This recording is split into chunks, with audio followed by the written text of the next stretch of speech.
नमस्कार और स्वागत है आप सभी का। आज के इस खास वीडियो में हम आपको देने वाले हैं देश और दुनिया की 15 सबसे बड़ी खबरें जो 21 फरवरी 2025 को चर्चा में बनी रहीं।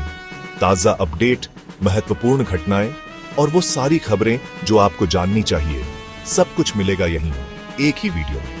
लेकिन उससे पहले एक मजेदार जनरल नॉलेज का सवाल आपके लिए। सही जवाब देने वालों को मिलेगा स्पेशल इनाम, तो जल्दी से कमेंट में अपना जवाब लिखिए। सवाल, भारत का पहला अंतरिक्ष यात्री कौन था? 1. विक्रम साराभाई, 2. राकेश शर्मा, 3. कल्पना चावला, 4. सुनीता विलियम्स। सही जवाब देने वालों को मिलेगा हमारे चैनल की तरफ से एक खास सरप्राइज।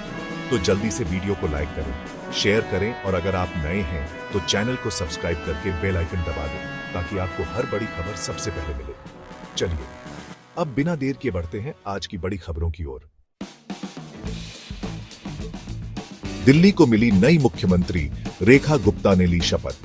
आज दिल्ली के रामलीला मैदान में आयोजित एक भव्य समारोह में रेखा गुप्ता ने दिल्ली की 9वीं मुख्यमंत्री के रूप में शपथ ली।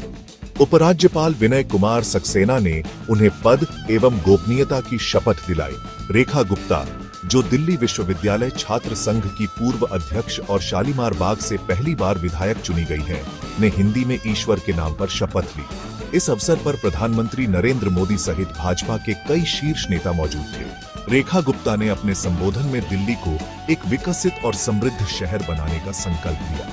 उन्होंने कहा कि उनकी प्राथमिकता प्रधानमंत्री मोदी के विजन को पूरा करना और दिल्ली की जनता की सेवा करना होगा। इस शपथ ग्रहण के साथ ही दिल्ली में 27 साल बाद भाजपा की सत्ता में वापसी हुई है। बढ़ते हैं अगली खबर की ओर।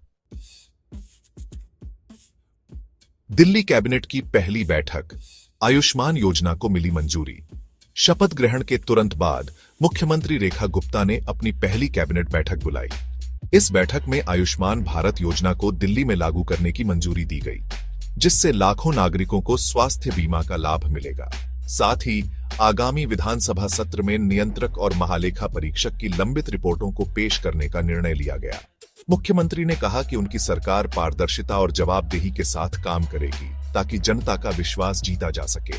इसके अलावा शिक्षा, स्वास्थ्य और बुनियादी ढांचे के क्षेत्र में कई नई योजनाओं पर भी चर्चा की गई, जिन्हें जल्द ही लागू किया जाएगा। बढ़ते हैं अगली खबर की ओर। उत्तर प्रदेश बजट 2025, योगी सरकार ने पेश किया बजट। उत्तर प्रदेश के वित्त मंत्री सुरेश कुमार खन्ना ने आज विधानसभा में वित्त वर्ष 2025-26 के लिए 8,08,736 करोड़ रुपए का बजट पेश किया। इस बजट में अनुसंधान एवं विकास, सूचना प्रौद्योगिकी और बुनियादी ढांचे पर विशेष ध्यान दिया गया है। सरकार ने 92,000 नई नौकरियों की घोषणा की है, जिससे युवाओं को रोजगार के अवसर मिलेंगे। मेधावी छात्राओं को मुफ्त स्कूटी प्रदान करने की योजना भी बजट में शामिल है ताकि उनकी शिक्षा में सहायता हो सके। इसके अलावा 9 लाख आउटसोर्स कर्मचारियों की सैलरी में वृद्धि की गई है, जिससे उनकी आर्थिक स्थिति में सुधार होगा।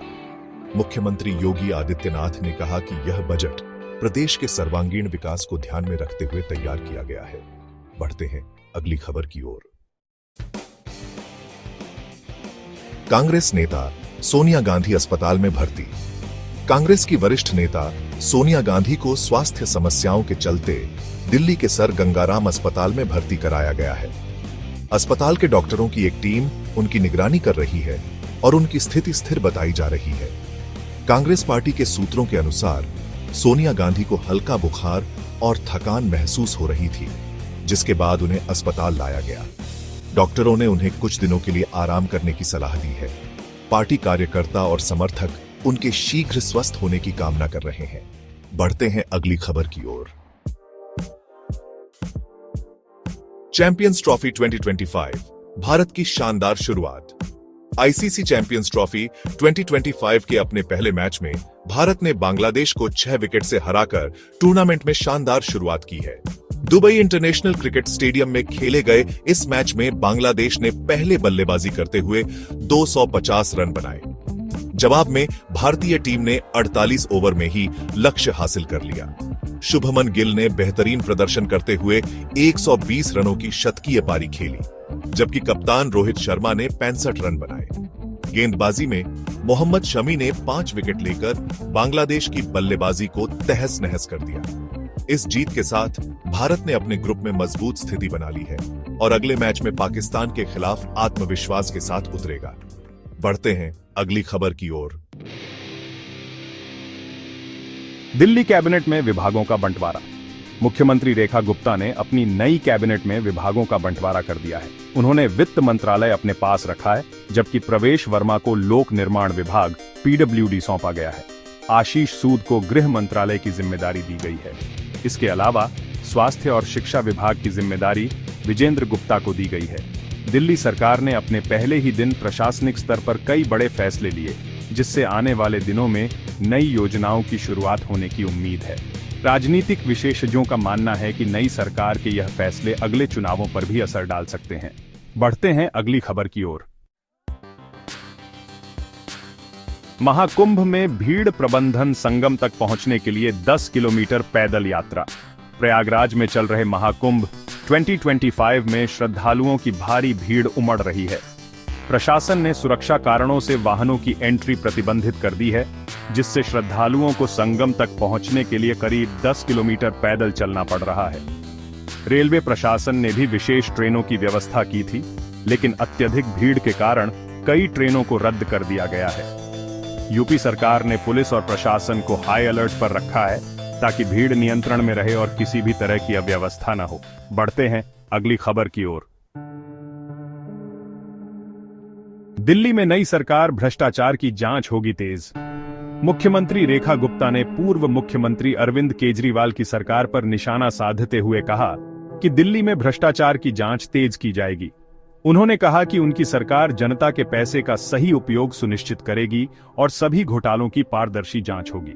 विशेष रूप से पीडब्ल्यूडी और आबकारी नीति घोटाले पर फिर से जांच शुरू करने के संकेत दिए गए हैं। इस बयान के बाद राजनीतिक हलचल तेज हो गई है और विपक्षी दलों ने इसे राजनीतिक बदले की भावना करार दिया है। बढ़ते हैं अगली खबर की ओर। हैदराबाद में शिकायतकर्ता की हत्या। हैदराबाद में कालेश्वरम प्रोजेक्ट की खामियों की शिकायत करने वाले एक व्यक्ति की अज्ञात हमलावरों ने चाकू मारकर हत्या कर दी। स्थानीय पुलिस के मुताबिक यह व्यक्ति पिछले कुछ महीनों से भ्रष्टाचार के खिलाफ आवाज उठा रहा था और हाल ही में उसने सरकार को एक विस्तृत रिपोर्ट भी सौंपी थी। हत्या के पीछे किसका हाथ है, इस पर पुलिस अभी कुछ भी कहने से बच रही है, लेकिन मामले की गहराई से जांच की जा रही है। बढ़ते हैं अगली खबर की ओर। कोलकाता में पुलिस अधिकारी पर हमला। कोलकाता के हावड़ा इलाके में एक पुलिस अधिकारी पर अज्ञात हमलावरों ने गोली चलाई, जिससे उनके हाथ में गंभीर चोट आई है। ये घटना उस समय हुई जब अधिकारी अवैध शराब और तस्करी के एक मामले की जांच कर रहे थे। हमलावर मौके से फरार हो गए, लेकिन पुलिस ने दावा किया है कि उनके पास हमलावरों की पहचान से जुड़े अहम सुराग हैं। इस हमले के बाद कोलकाता पुलिस ने शहर में सुरक्षा कड़ी कर दी है। बढ़ते हैं अगली खबर की ओर।